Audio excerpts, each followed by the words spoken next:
Kachinno bhaya vibrashtaha chinnabram iva nashyati. Prince Arjuna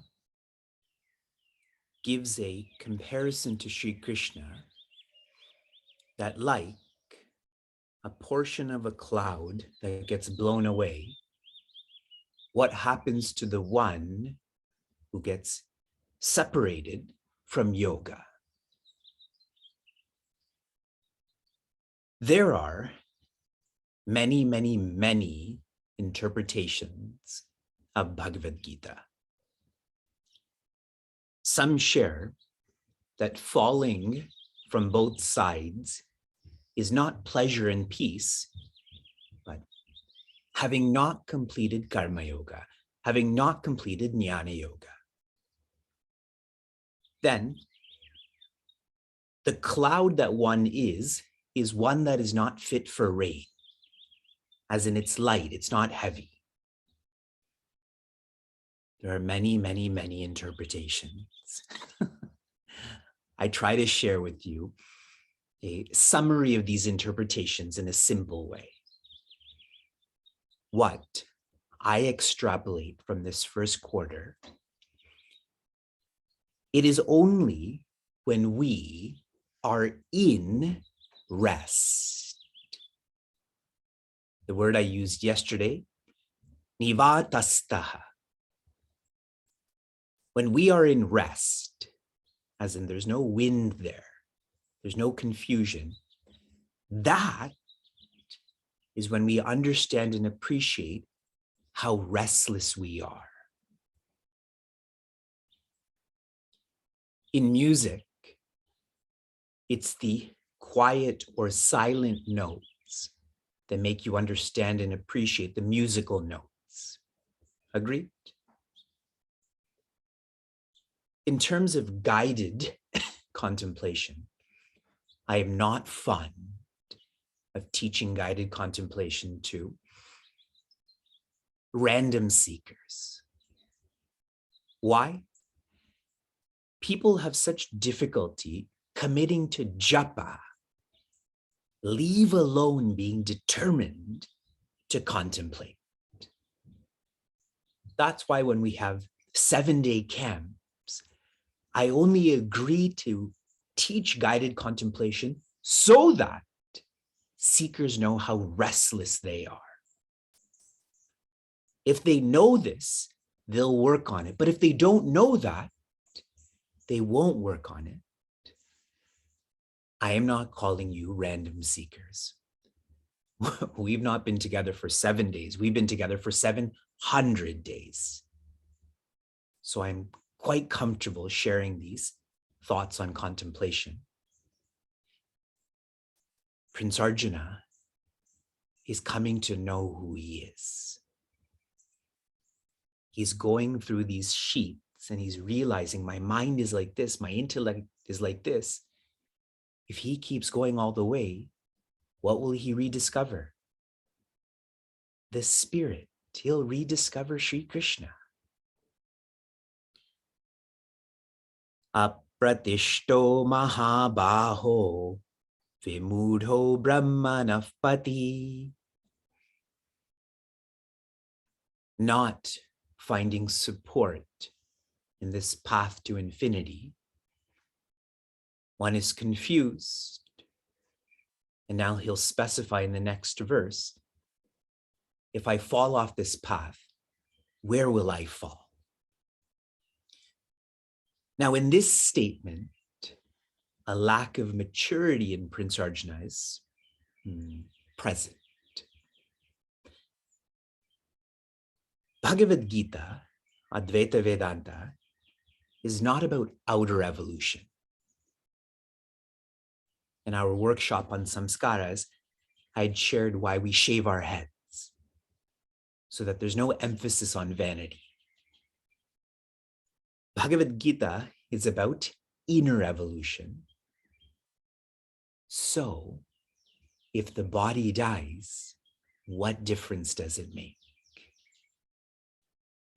If I have evolved so far in however many years old this body is, and then this body dies, that inner evolution has still happened. And also note, Sri Krishna has already described many times in chapter 2 how the body keeps changing. Do you all remember that? No vastness. If you can't know vastness, no change. If you can't know change, no responsibility. So here, Prince Arjuna is feeling deeply dejected, which is why he's forgetting these details. And if he just remembered, he wouldn't feel dejected. If we all remembered who's right in front of us, who is our charioteer, Sri Krishna, then why would we feel afraid? So one more practical thought before we continue. The more vichara you practice, the less vikshepa you will practice. Vichara means reflection. Vikshepa means projection. Those who reflect, they don't project what will happen tomorrow. Why did this person say this to me? They won't get lost in their own heads. Vichara and Vikshepa are antonyms. If Prince Arjuna had completely engaged in Vichara, he wouldn't have this projection of, what if? What now?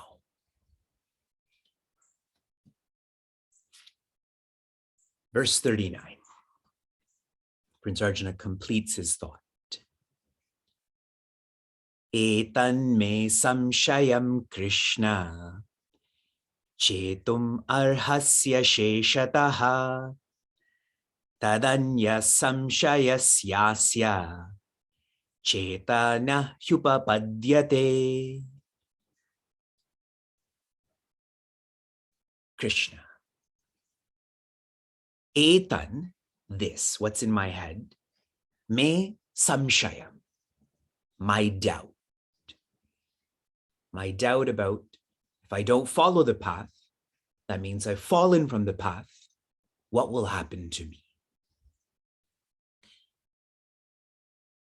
What is lovely about this samshaya, this doubt,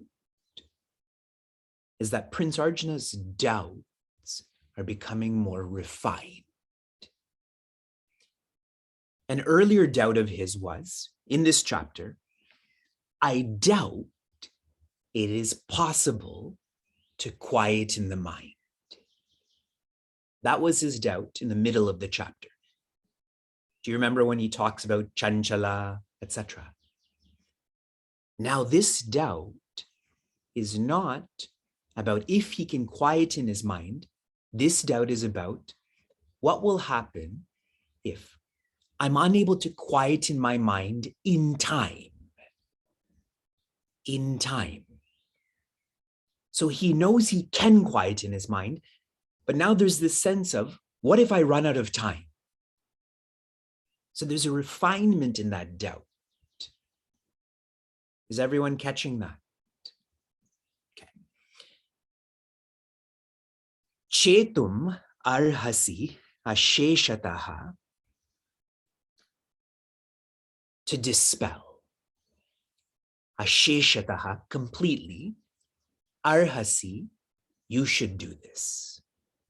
You ought to do this. You deserve to do this. Such a relationship of entitlement, no? That's his cousin.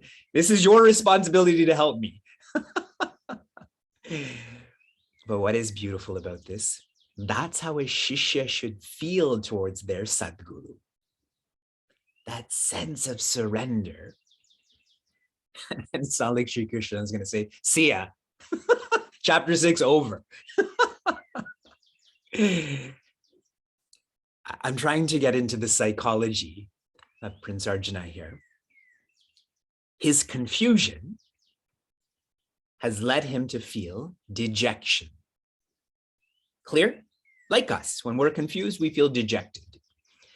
But what is unique about Prince Arjuna, he's not allowing himself to stay dejected. Right from when he sat down and said, I will not speak, just some verses later, he started asking questions. He wants to know, how do I come out of this dejection? And he knows the route.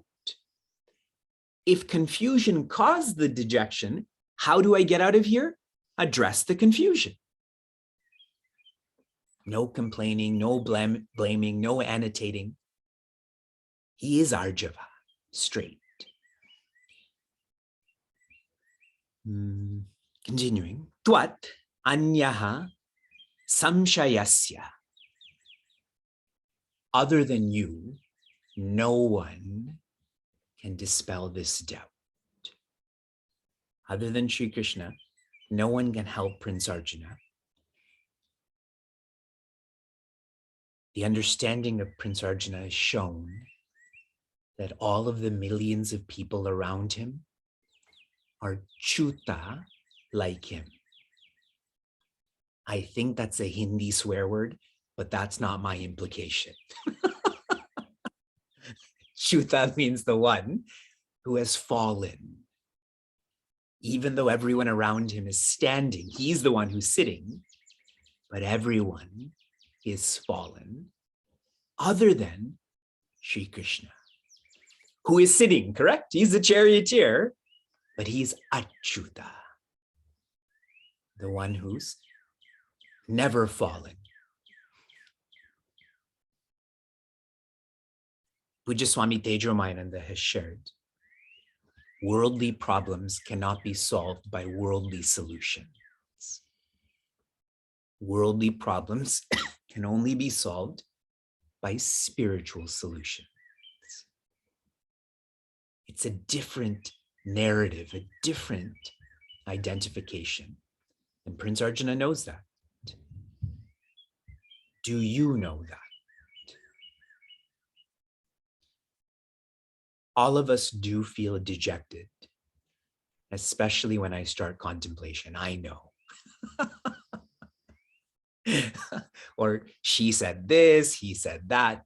We do feel dejected, and it's okay. It is okay to feel dejected. Don't stay there, though.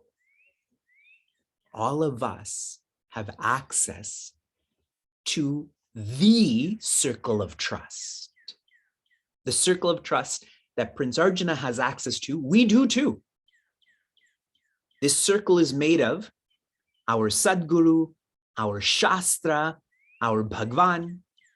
This is more like a triangle, a strong structure. We have to realize we have to be in this triangle.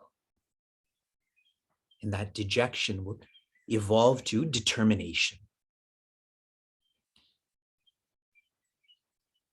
Asya cheta na hi upapadyate. You are the only one who is fit. You are the only one who knows the answer to my question. Personalizing this to us, the dejection that we may feel now, 6 hours from now, 6 days from now, this dejection should not be because of a worldly issue. The dejection we should feel is that we're not enlightened. That is that shishya entering this triangle of trust. They're not concerned if someone doesn't like them. They're not concerned about traffic or loss of income, etc. That's all chuta. That's all falling. Their only dejection now is, how come I'm not with Sri Krishna right now? How come I'm not enlightened? That should be our dejection. And if it is, undoubtedly, you will come out of that dejection. Sri Krishna will directly answer Prince Arjuna's questions in a series of verses to close this chapter. And this is such a special section of the entire Bhagavad Gita because so many of us want to know, how come we're born into a certain family? So many of us want to know about our next lifetime. All of that Sri Krishna will now share. And you can't learn this at a university. Your grandparents can't teach you this. Only the creator who's in charge of creation can teach you this. So be ready. Be ready to judge your parents. Shanti, Shanti, Shanti.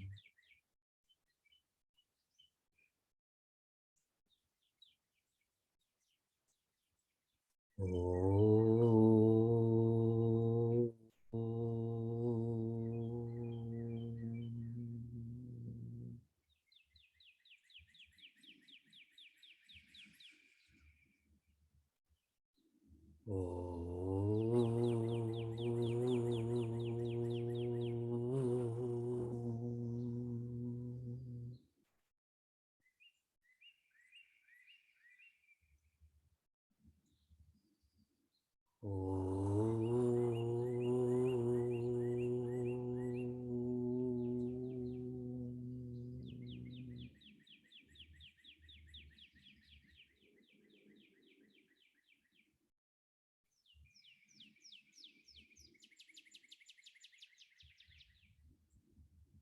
Appreciate, relax, enjoy, chant, inquire.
The ego in Sanskrit is called Anandamaya Kosha. Kosha is sheath. Maya is filled. Ananda, joy. the sheath that is filled with joy.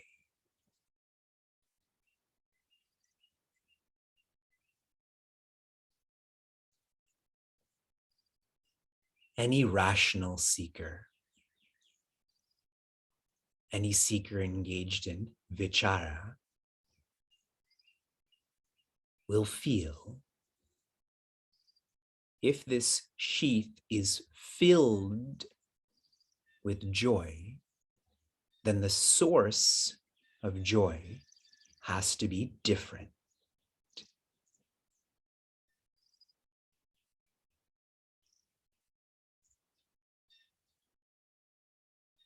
There has to be a nature of joy that is expressing or filling a covering, a layer, etc.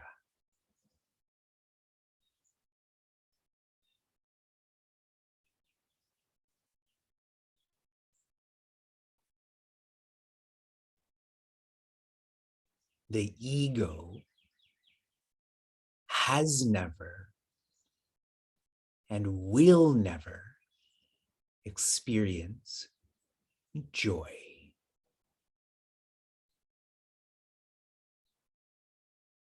In the same way, darkness will never experience light.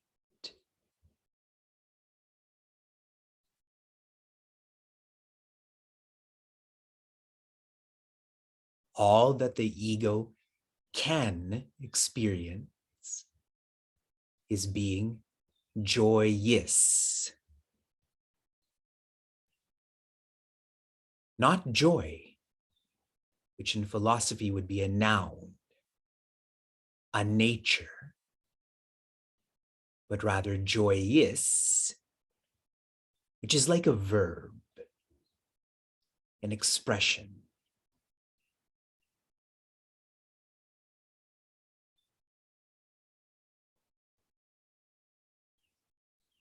The truth of this is that joyous depends on joy. Joy does not depend on joyous.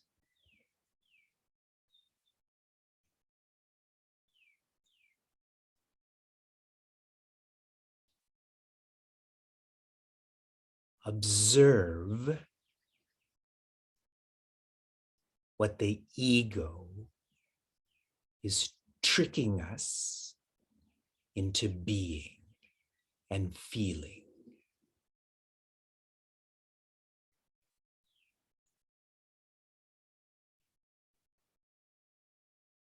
Observe how the function of the ego is to instill complacency. Being joyous is enough.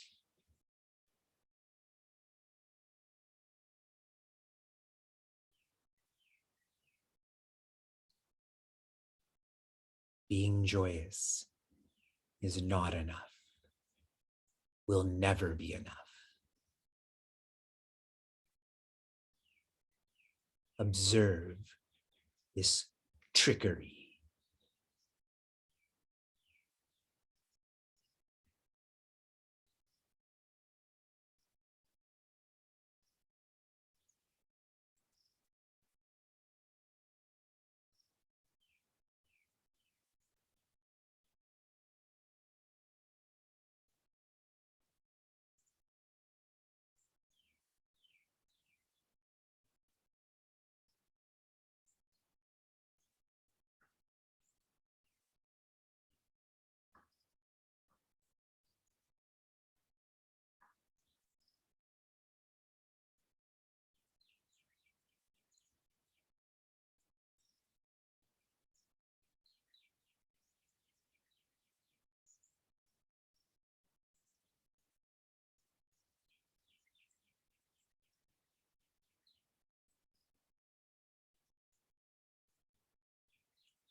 Shanti, Shanti, Shanti.